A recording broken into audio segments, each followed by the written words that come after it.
इसके बाद भाई अगला जो चैप्टर है वो है इंद्रियां। इंद्रियों के बारे में पढ़ेंगे। ये भी आपके पदार्थ विज्ञान के तीसरे चैप्टर द्रव्य के एस्पेक्ट से बहुत इंपॉर्टेंट है। यहाँ पे क्लियर कर लोगे तो भाई वहां पे जो है बहुत काम आएगा, जरूरत थोड़ी कम पड़ेगी। इसमें क्या है, सबसे पहले हम इंद्रियां, उनके विषय व अधिष्ठान के बारे में जानेंगे। इंद्रियां, उनके विषय, अधिष्ठान के बारे में जानेंगे। पंच ज्ञानेंद्रियों के विषय और अधिष्ठान के बारे में हम सबसे पहले जानेंगे। सबसे पहली होती है ज्ञानेंद्रिय स्पर्श इंद्रिय। स्पर्श इंद्रिय का विषय होता है स्पर्श करना, ठीक है। यह स्पर्श को ग्रहण करती है और इसका अधिष्ठान जो है त्वक है, खाल, ठीक है। इसके बाद दूसरी ज्ञानेंद्रिय है आपकी रसेंद्रिय। जो इसका विषय है वह है स्वाद व रस, स्वाद को ग्रहण करना। यह जो है आपकी रसना यानी जीभ में रहती है। तीसरी है घ्राणेंद्रिय। घ्राणेंद्रिय का जो विषय है वो है गंध या सूंघना, ठीक है। यह जो है नाक में पाई जाती है।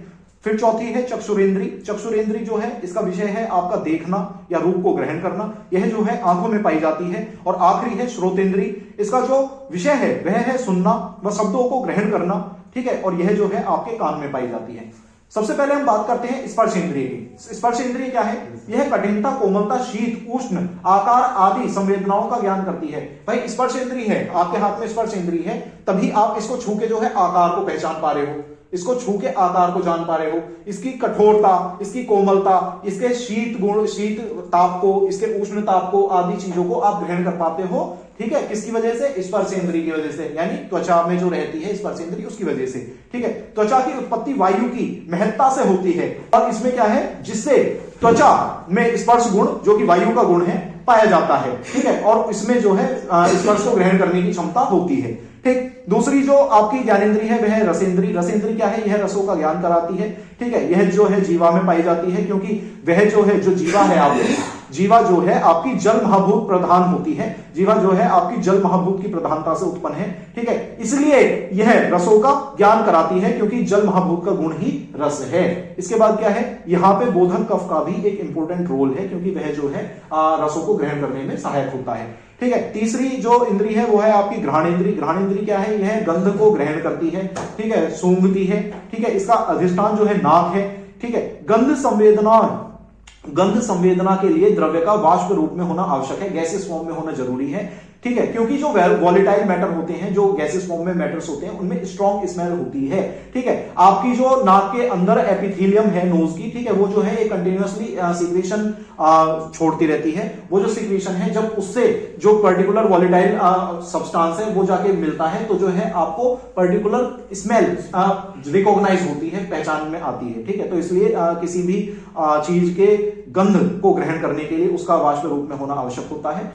नासा में पार्थिव द्रव्यों की प्रधानता होती है, पृथ्वी महाभूत की प्रधानता होती है, और जिस कारण पृथ्वी महाभूत का जो गुण गंध है उसे जो नासा है वह ग्रहण करती है, ठीक है। इसके बाद आ गई चक्षुरेंद्रिय। चक्षुरेंद्रिय क्या है? यह रूप को ग्रहण करती है। चक्षुरेंद्रिय आंख में होती है, ठीक है। यह रूप को ग्रहण करती है, ठीक है। वहां जो रूप को ग्रहण करने में जो है आलोचक पित्त की भी एक महत्वपूर्ण भूमिका है, ठीक है। इसके अलावा जो है आपका जो आंखें हैं वो अग्नि महाभूत प्रधान है, वहां पे अग्नि की प्रधानता होती है, और अग्नि का घोतक होने के कारण जो अक्षेंद्रिय है वह आपकी रूप को ग्रहण करती है, क्योंकि अग्नि का ही गुण रूप है, ठीक है। श्रोतेंद्रिय की यदि हम बात करें तो श्रोतेंद्रिय में आपके शब्द को ग्रहण करने वाली इंद्रिय को श्रोतेंद्रिय कहते हैं, जिसका अधिष्ठान कान है। यह आकाश महाभूत की प्रधानता से होने के कारण जो है शब्द को ग्रहण करती है, क्योंकि आकाश महाभूत का ही गुण जो है शब्दों को, शब्द है, और शब्दों को ग्रहण करने की वजह आकाश महाभूत की प्रधानता इसमें होना है, ठीक है। इसके बाद क्या है? कर्मेंद्रियां। कर्मेंद्रियां क्या है? ये जो है 5 होती हैं। कौन कौन सी होती हैं? हस्त, उपहस्त, वाक, पाद, गुदा।